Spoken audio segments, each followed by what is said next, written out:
Hello and welcome to another Euranet Plus debate. I'm Hermine Donceel and I'm joined today by Commissioner for Trade, Cecilia Malmström. Thanks for joining us. And also with us today is Olivier Hanrion from Belgian radio RTBF. Hello. Commissioner, you took over as trade chief. You took over as trade chief at a very challenging time in the midst of the TTIP crisis with the United States. Indeed. I would like to ask you in 30 seconds, which achievements are you most proud of? I think we have turned the debate on trade. It was very conflictual when I came. It is still, but we have made trade much broader, much more transparent, much more inclusive, much more value-based, engaging with citizens and civil society, small and big business, in a way that we didn't do before. So I think the paradigm has changed a little bit, and I'm quite proud of that. Okay, we'll start directly with a question of Radio 24 from Milan, and this is Gigi Donnelly speaking. Commissioner Malmström, the rules governing international trade have now become the subject of daily news. The Europeans themselves seem undecided about a strategy to be used with China. Beijing, however, seems to be trying to bypass the European Union. In recent visit of Hu Jintao here in Italy, Conte's government insisted a lot on the creation of specific and privileged channels along the new Silk Road.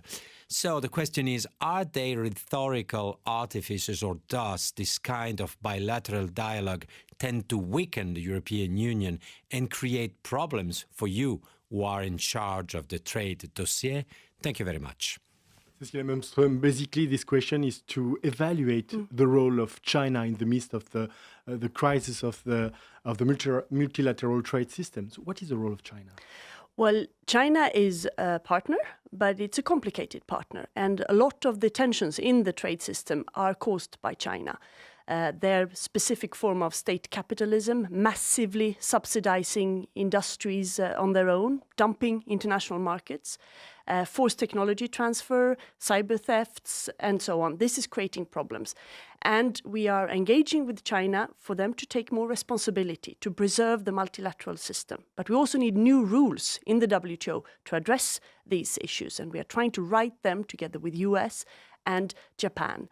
And we are also we have adopted a communication within the European Union, supported by all the member states, where we say we should engage with China. We have a lot of things to gain by working with them, but we must also be very clear that there has to be more reciprocity in our trade relations, because they can do business here, and they should be welcome. But it is difficult for our business sometimes to do business there, and that has to change. And should we engage to China to the point that we reach eventually a trade agreement as the one we've negotiated with Canada eventually? Maybe one day, but not now, because what we are doing now is that we are negotiating an investment agreement in order to create a better level playing field between us and them. And that has been going on for quite some years. We are making progress. And at the last EU-China summit, just 2 months ago, there was an agreement to try to finalize this by the end of the year or early next year. After that, maybe we can see, but we need to take those steps first to create a better level playing field. We now have a question from German radio AMS, Claudia Knopka speaking.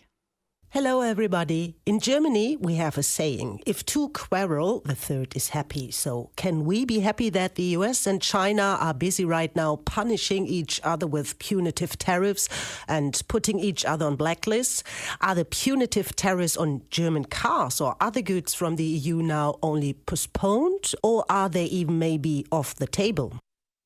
Commissioner, we have less than 6 months now to convince Washington to forget about these tariff sanctions. How will we succeed? Well, first of all, I don't think we should be happy about the trade escalations between the US and China, because it affects the whole world. We are so interconnected today in the whole world. So also European business, European citizens, European products are affected by this. So it's bad. And every international organization has been saying that this affects the global economy negatively. So we should not be happy that two are quarreling. What we are trying to do with the US is engaging.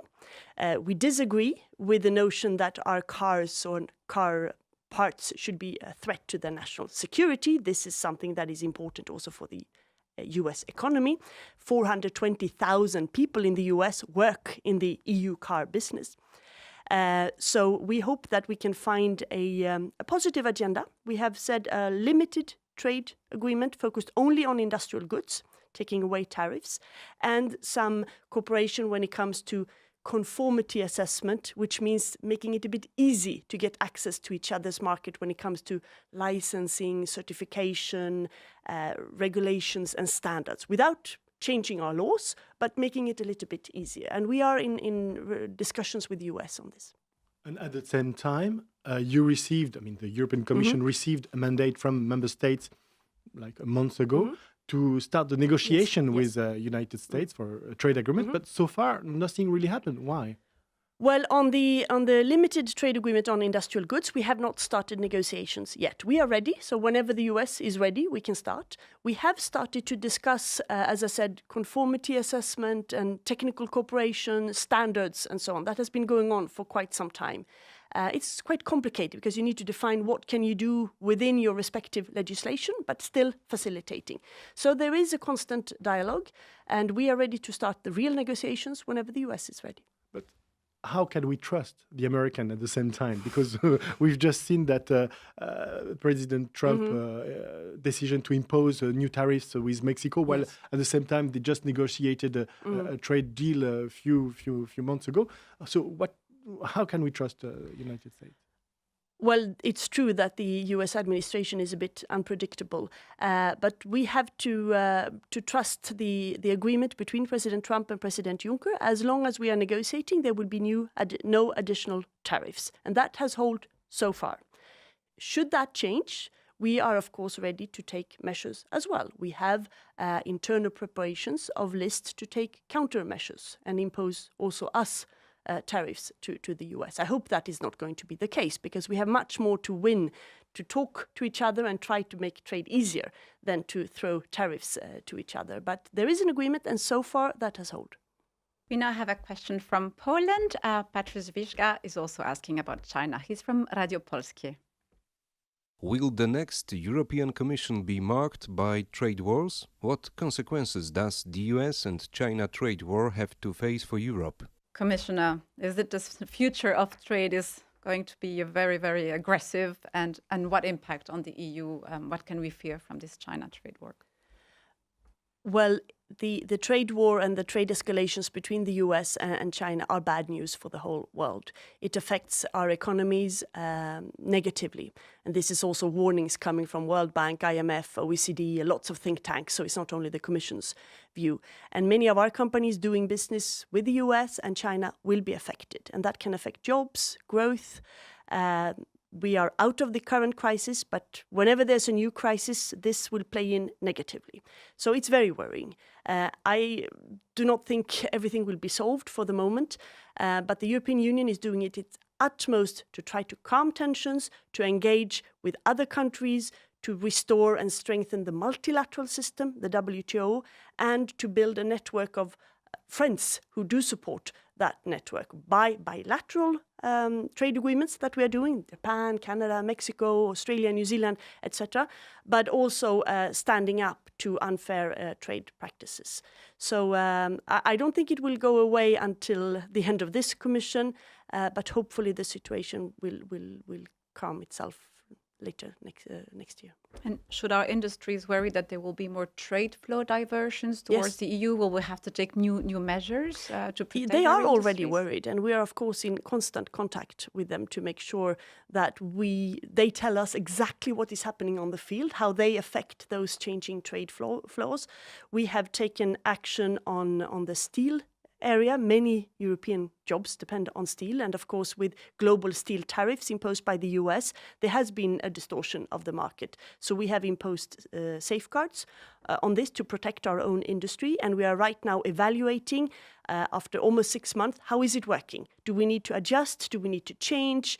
And in very close dialogue with the steel industry and others as well. And there will be new decisions coming just after the summer on this.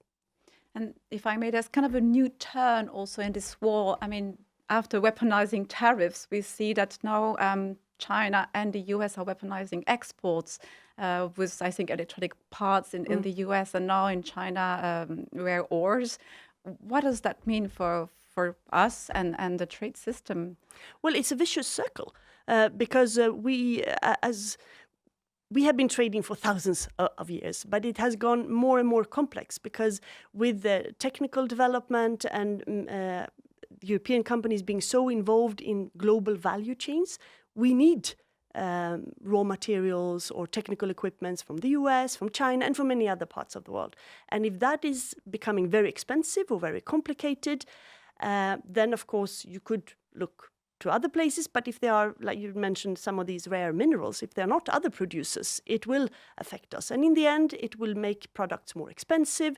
It will make some of our companies maybe cannot continue with their business, and that will end in less growth, less employment, and negative effect for the whole global economy. Okay, we now have a last question from Radio Romania and Florin Orban. Dear Commissioner Malmström, you will remain in service at least until November this year. What are you still hoping to achieve until then? It's a wide question, Cecilia Malmström. Yes, well, I am working, every day here, so we don't take any break just because there is this institutional change right now. We hope that we can sign the trade agreement with Vietnam, hopefully also finish with Mexico. There are some technical items in the public procurement that's still remaining.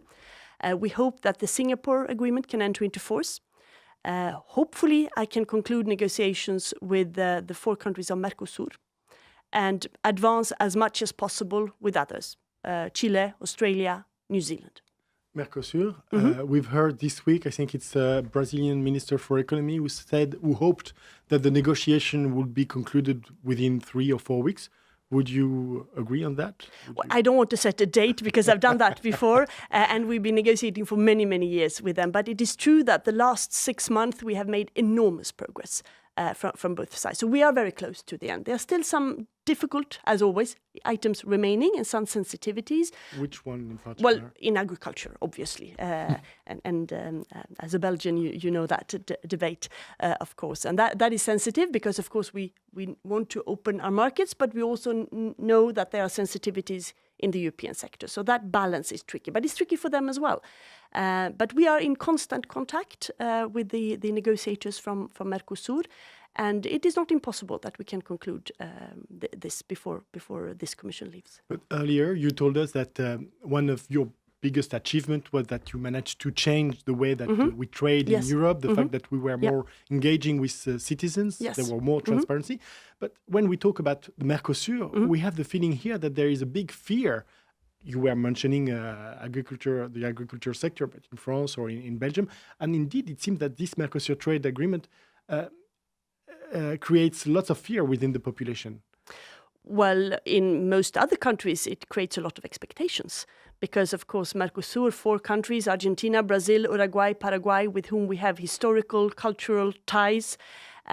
We would be the first to have a trade agreement with them, opening up fantastic possibilities for our companies.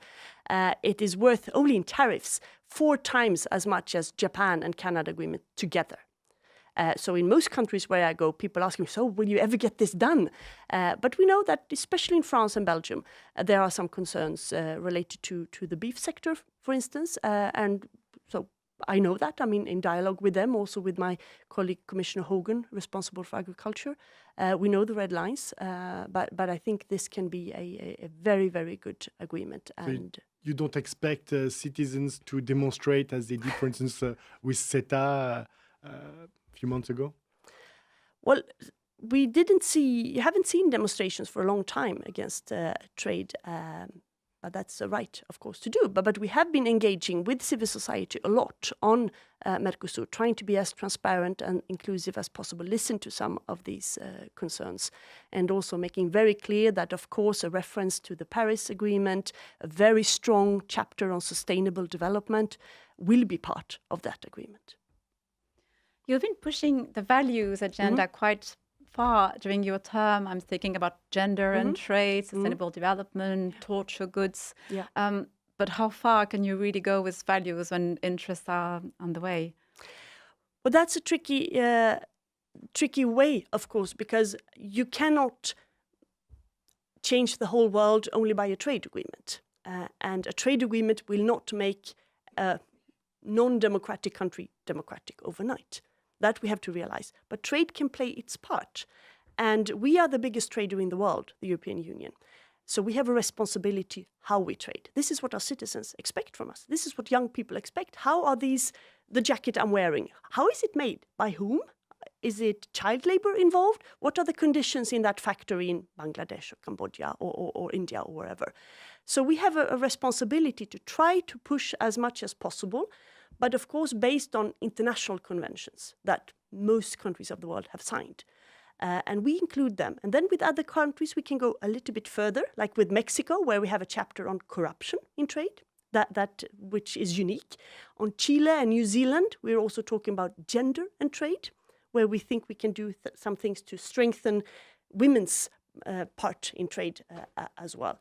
But basic international conventions on labor rights, on human rights and environmental rights are now sine qua non in our trade agreements, and they should be. So that's what our citizens are expecting from us. And this is a trend all over the world, I would say. So it's not only the European Union. You can hear that now more and more in other countries, that progressive trade or responsible trade or fair trade is the new future. So that is how we have to pursue it. It's the only way to gain legitimacy.